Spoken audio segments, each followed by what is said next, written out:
I'm Andrew Marr, and this is my new book, The Making of Modern Britain, and it covers British history between 1900, pretty much, the death of Queen Victoria the following year, right the way through to the end of the Second World War, 1945. And I have just done a television series, a six-part television series.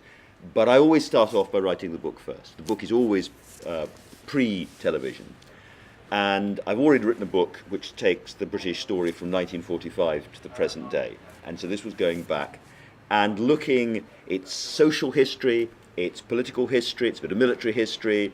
And what I was really doing was looking at how the country that we live in now was formed by those two extraordinary world wars, but also by the kind of tumult of social change as well. I start by reading kind of memoirs and diaries and first-hand accounts of things rather than books by other historians. And then I piece together what I think are going to be some of my crucial stories. And some of them are the obvious ones. You know, you're going to do the great trench battles, of course.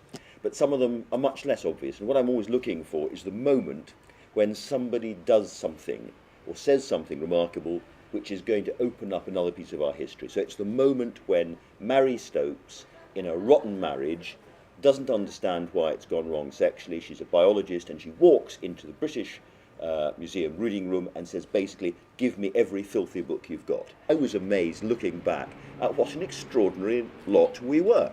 Amazing people doing very, very brave and bold and unexpected things, always trying to think, you know, how best to live. And it's before the triumph of shopping. Basically, these days we're all consumerists. We spend our time shopping. But it's before the triumph of shopping. So all these political visionaries, some of them complete fruitcakes, some of them really very charming, some of them quite sinister. It's really for people who, I think, want to fill in the gaps.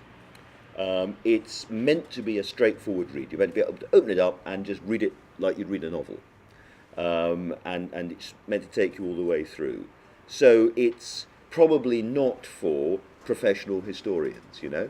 The footnotes aren't very academic. In fact, there aren't that many of them. It's for the ordinary reader. I've tried really, really hard to ensure that it's accurate and fair and reasonable. So it's not coming from one particular perspective. So it's any. I got a letter yesterday from a woman who said, "I've just read your book, and I'm 48, and I've just decided to go back and study GCSE history." And I thought, yes, that's what I'd like to achieve.